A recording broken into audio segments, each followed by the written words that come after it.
क्या आप भी जानते हैं कि अब देश भर से नीट परीक्षा को पूरी तरीके से खत्म करने की तैयारियां हो रही है, जो कहीं ना कहीं बहुत लोगों की मांग है कि नीट को खत्म ही कर दो। लेकिन क्या आपको पता है कि विधानसभा में ये नीट और साथ ही FCRA बिल, दोनों बिल को लेके खिलाफ प्रस्ताव, इसको लेके भी सरकार क्या बदलाव करने जा रही है?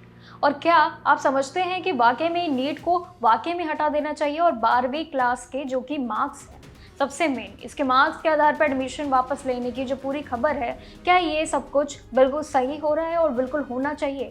3 सवालों के जवाब पे चलिए बात करते हैं आखिर ये पूरी खबर क्या है और क्या वाकई में सबसे बड़ा क्वेश्चन मार्क नीट पूरी तरीके से हटने जा रहा है। वेल, ये जो 3 सवाल मैंने आपसे किए ये तमिलनाडु सरकार के हैं, यानी कि देश भर में जो कि नीट UG परीक्षा को लेके पूरी तरीके से इसे खात्मा करने की बात हो रही है, जिसमें मेडिकल कोर्सेज में ये पूरे एडमिशन के लिए पुराने स्टेट लेवल सिस्टम को वापस लौटाने की तैयारियां जैसे तमिलनाडु सरकार ने जुटा ली है।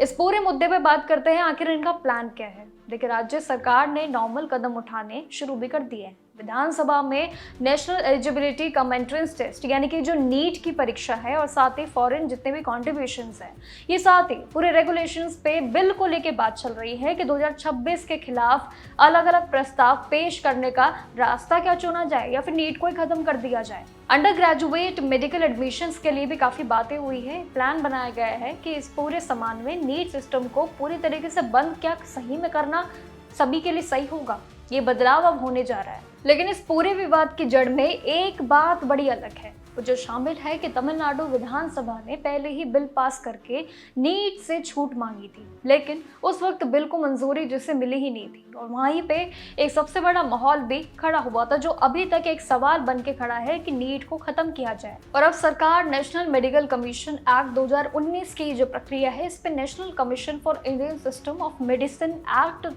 2020 यानी कि 2020 की ये प्रक्रिया, लेकिन national commission for homeopathy act ये भी 2020 की प्रक्रिया, तीनों 2019 से लेके 20 ये दूसरे कानूनों में पूरी तरीके से मांग को लेकर बढ़ गई है। नीट UG परीक्षा को पूरे हटाने के पीछे राज्य सरकार और इसके समर्थन जितने भी हैं, वो कई गंभीर इसकी खामियों को देख रहे हैं और इसी कदम को उठाने के लिए शायद कहीं ना कहीं अब जुट रहे हैं। अब पिछले कुछ समय में परीक्षा सिस्टम के अंदर बार बार क्वेश्चन पेपर लीक ये होना बिल्कुल भी ठीक नहीं है और इसी वजह से अब गड़बड़ियों को रोकने के लिए शायद यही माध्यम उनको ठीक लग रहा है।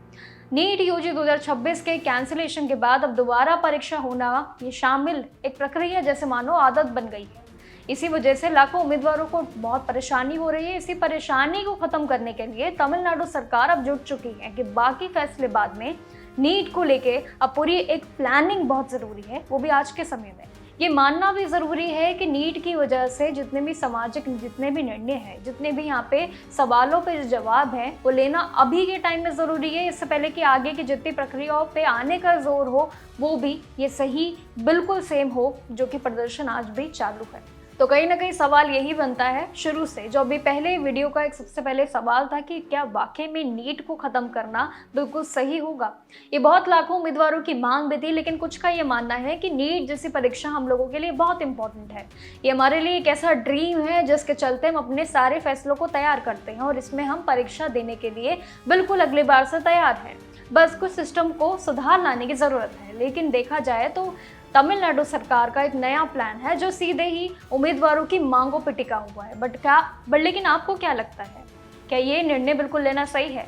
और अगर तमिलनाडु सरकार ने नीट को हटाने का अगर फैसला लिया तो क्या ये हमारी सरकार को भी फैसला लेना चाहिए? कमेंट सेक्शन में ज़रूर बताइएगा। बाकी जानकारियों के लिए देखते रहिएगा जागरण जोश।